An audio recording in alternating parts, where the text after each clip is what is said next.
Hello and welcome to B20 G. This is my first video, and although it might not be a gaming video, I just thought to show a quick tutorial on how I'm going to be recording the game. So I'm using a program called OBS, Open Broadcaster software.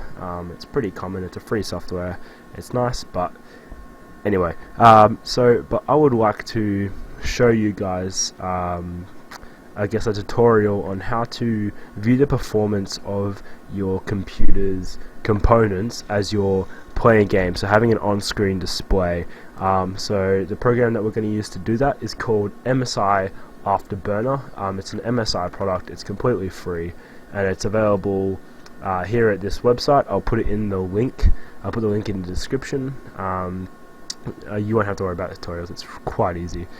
So after you head to the website, head on over to downloads and make sure you download this first one here, the MSI Afterburner. Download Afterburner. It might take a minute or so. Actually, you know what, I've already downloaded it. Once it's downloaded, go over into your downloads, take it out of your downloads, mine's here, chuck it on your desktop. And with it here on your desktop, you go ahead and open it, extract all the files. When you extract them, it should extract them to a folder. Mine automatically pops up. So after you got that, go into the folder, open MSI Afterburner Setup,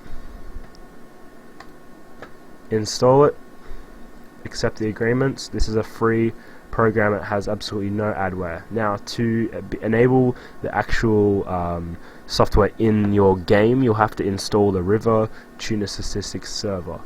So make sure both of these are ticked and click next. Install it to your preferred location. I don't mind creating shortcuts, but you can disable that if you want. It'll install this, then it will try and install River Tuner. So it'll come up, as you can see it's already installed there. Now this is River Tuner here, so go ahead, click English, next, and agree to the terms of River Tuner. Install it again where you see fit.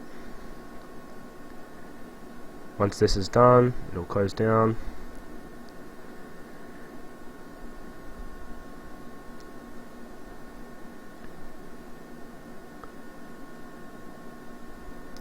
It'll say finish. You don't have to read the README, it's not anything important. So unclick those two and then run MSI Afterburner. So this this user interface might look a little bit daunting in the beginning, but that's okay. This program can be used to do other things, but right now we're not going to worry about that. So what you have to do is come down here into settings, open it up, and head over into monitoring. Okay, now unfortunately they don't have a quick select on and off, so go ahead and deselect all of these.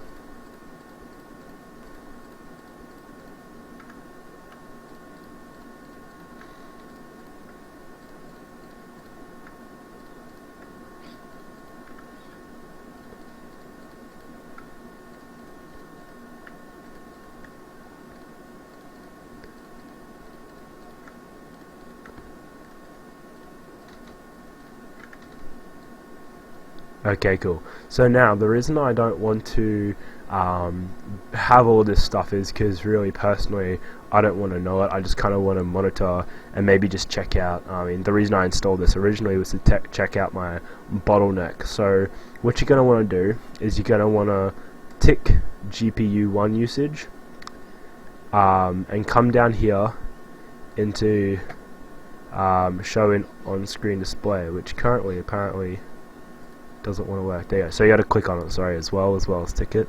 Come down here into on-screen, showing on-screen display, and it should say in the properties here that it says in on-screen display.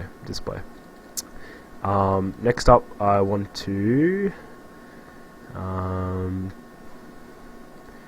GPU1 memory usage. We want to tick that, and again show it in the on-screen. This is basically, I'm going to set it up for my GPU, my CPU, my frame rate. That's basically all I need. So frame rate, and again click on it and show it on screen display. I also want to display. Now, okay, so this is the tricky part. Is originally when I just clicked on CPU usage, it will come up and it shows a percentage of how much is using it, but during one of the games I was playing, it saying it was only using 50% of the RAM CPU. Now the game wasn't actually optimized to spread across each of these cores, so what I actually did was I enabled each and every single one of my 8 cores here, all in the on-screen display, and what you can see then is out of all of the cores you have, so if you only have 4, it'll show up here. In fact, if you have a 2-core CPU, it'll show up as 4, assuming you have 2 hyperthreads. So I made sure all of these were displaying, and I didn't bother with this other CPU usage because it wasn't giving me an accurate. It was actually like number 3, I think, was the one that was hitting top peak. Anyway, after that, I'm going to select RAM usage, and again click on show in on-screen display, and then all you gotta do is click OK. Now it gives you graphs over on the side here, kind of what's going on with all of that, but we don't need to know that now. So what you do is just minimize that. It'll minimize to the tray down here, and the game I'm going to use to test this today is Star Wars Battlefront. So go ahead and open up Star Wars Battlefront.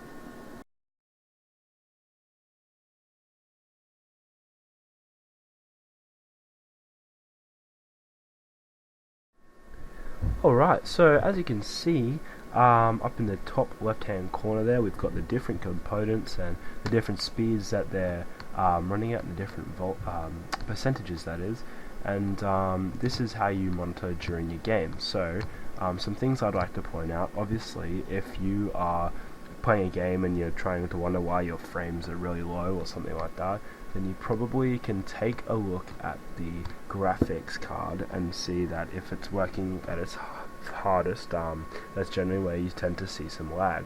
Also, looking into the processors, a game, if it's not well optimized, will tend to use one of these cores more than all of the others, so just be on the lookout for that as well. In this game it's fairly even, but some games aren't optimized as well as this one. And one last thing as well, obviously if your game says it's using, say you've got 4 gigabytes of RAM, and the game says that you're using those 4 gigabytes, then obviously it is probably a good reason to upgrade. So those are just some ways you can find the bottleneck of your CPU. I hope this video was helpful. If you found it so, please thumbs up, like it, and subscribe to my channel for more videos. Thank you.